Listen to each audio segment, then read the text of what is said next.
पूरे 2 साल बाद मयंक अपनी माँ पापा के साथ मेरे घर समझौते के लिए आए हैं।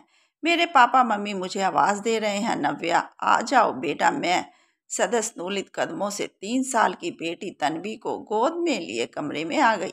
सास ससुर को संस्कार वंश प्रणाम किया। मयंक को अनदेखा कर बैठ गई। तन्वी अपरिचित चेहरे देख मुझसे चिपक कर बैठ गई। मेरे तलाक के नोटिस के मिलने के बाद ये लोग समझौते के लिए मेरे घर आए थे। मोटी रकम कमाने वाली और बेटे का नखरा उठाने वाली बहू बहुत तलाशने के बाद भी अभी तक नहीं मिल पाई थी। मम्मी पापा ने तो साफ मना कर दिया था, पर मैंने उन्हें समझाया। आने दीजिए उन्हें। सास ससुर तन्वी का अपने पास बुलाना की कोशिश कर रहे थे। तन्वी रोने लगी, इसलिए मम्मी और उसे लेकर चली गई। मैंने कहा, बोलिए क्यों मिलना चाहते थे आप सभी मुझसे? 3 साल के बाद मेरी याद कैसे आई? सास ससुर दोनों एक साथ बोल उठे, तुम मयंक को माफ कर दो। तन्वी को भी कदम कदम पर पिता की जरूरत पड़ेगी। तुम अभी नहीं समझ रही हो नव्या, तुम्हारे माता पिता कब तक तुम्हारा साथ देंगे? पति पत्नी में छोटे मोटे झगड़े होते रहते हैं। इसका मतलब ये नहीं है पत्नी को बर्दाश्त करना नहीं पड़ता है। मैंने संतुलित नम्र दृढ़ स्वर में कहा, माफ कीजिएगा, अब हम साथ नहीं रह सकते। मेरी कोई गलती ही नहीं, तो मैं क्यों बर्दाश्त करूं? मम्मी भी तन्वी को सुलाकर आ गई। मयंक की माँ मम्मी की तरफ मुखाबरित हुई, आप औरत हो, माँ हो, नव्या को समझाओ। और अब मेरे धैर्य जवाब दे चुका था। मैं फट पड़ी। शादी के बाद के ये 6 साल मैंने कैसे गुजारे ये मैं ही जानती हूँ, और आप कह रही हो इसे समझाओ। कैसी औरत हैं आप जो किसी औरत के दर्द को महसूस ही नहीं कर पा रही?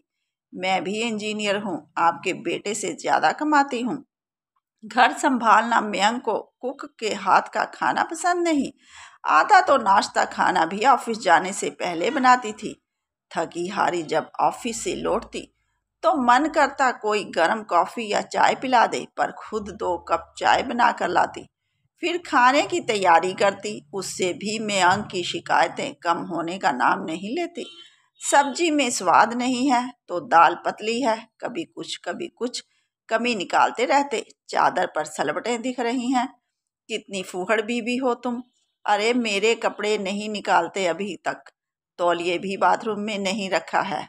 ऑफिस में कभी कभी मीटिंग के लिए था या किसी कारण से कोई थोड़ी देर तक रुकना पड़ता तो मयंक सब जानते हुए भी बहुत चिल्लाते।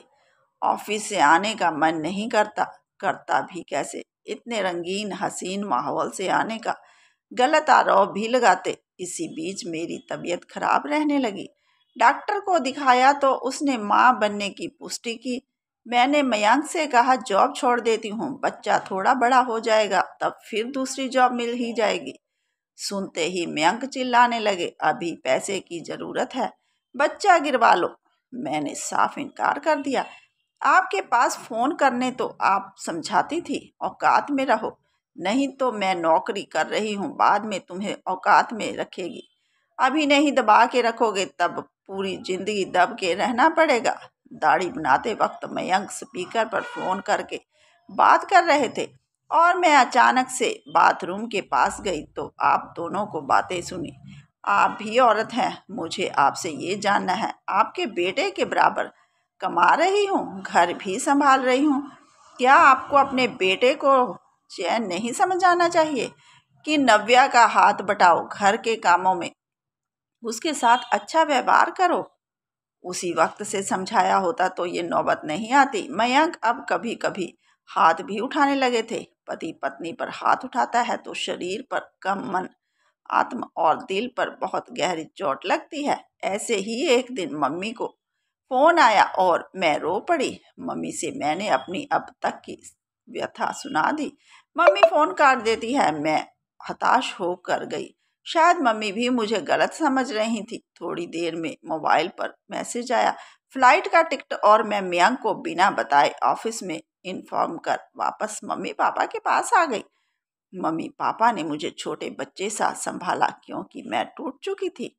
मम्मी बोली, बेटा अब वो समय गया जब बेटी को विदा करते समय माताएं कहती थी, डोली से जा रही हो और नहीं, एक नहीं हद तक पति और ससुराल वालों को बर्दाश्त करो, पर बिना गलती का घूट घूट कर जीना ये बीते दिनों की बात हो गई।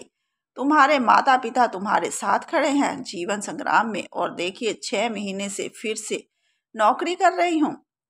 तन्वी प्ले स्कूल में जाने लगी है और आज मैं दृढ़ता से यह कह सकती हूँ, जब मेरी गलती ही नहीं है तो मैं मयंक की जातियों को क्यों बर्दाश्त करूं। अब हमारी मुलाकात कोर्ट में होगी।